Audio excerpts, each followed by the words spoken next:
An Ontario woman who was allegedly sexually assaulted by a group of junior hockey players is sharing her harrowing story publicly tonight.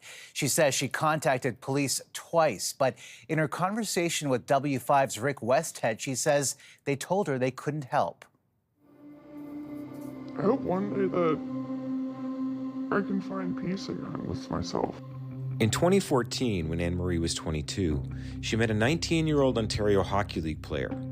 After being in a casual relationship with him for 6 months, he invited her to join him and a friend to watch TV at the player's billet home. The parents were in the living room.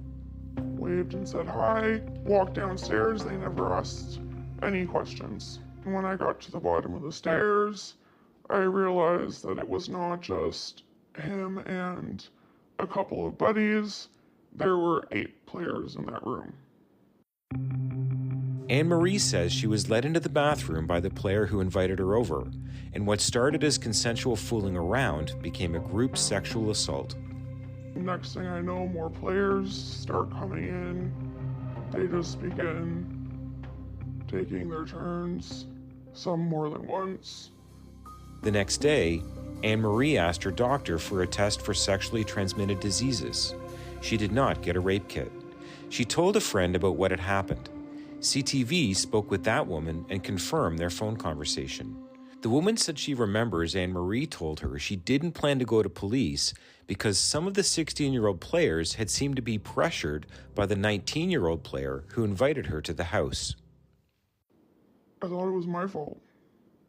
I thought I was the one that was responsible because I had made the choice to go hang out with this guy and a couple of buddies. Anne-Marie said she contacted the Ontario Provincial Police earlier this year.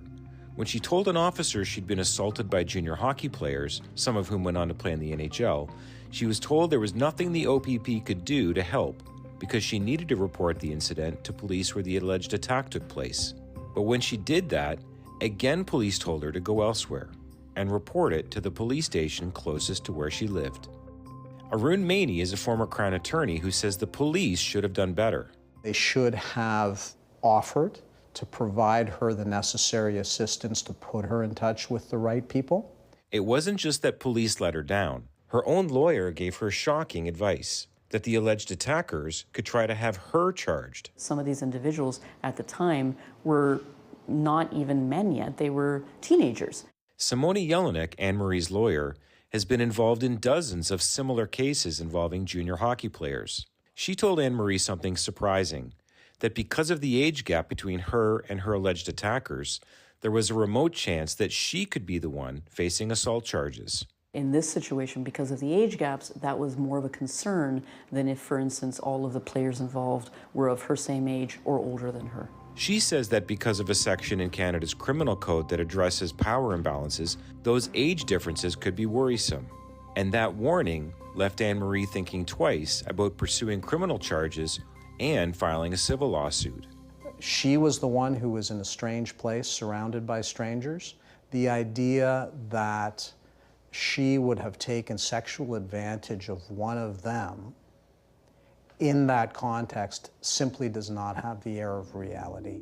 Crown attorney Arun Maney insists the possibility of criminal charges against the victim are extremely unlikely. Although she didn't file a report with police, she did, after 10 years, finally tell her family, who were devastated with her news. Complete and utter just shock and disbelief. Why didn't I come to them? Why didn't I tell them? Takes such courage to be able to speak about that trauma. W5's Rick Westhead joins me now. And Rick, this is a trauma she's been carrying for 10 years. And as you mentioned in your story, she contacted police earlier this year. And now months later, there's an admission. That's right. I reached out to the Ontario Provincial Police as well. And after reviewing this call between Anne-Marie and a civilian operator with the OPP on February 28th, an OPP spokesperson confirmed that there was a lapse in policy. They say that the civilian call taker provided Anne-Marie with the contact information for the police service of the jurisdiction where this allegedly happened to facilitate a report. Standard operating procedure, however, states, with the OPP, states that the call taker should have personally connected Anne-Marie to the police service of jurisdiction and remained on the line until a call taker could confirm that a report was being initiated, and that did not happen here. All right, Request Head, appreciate your reporting tonight. Thank you.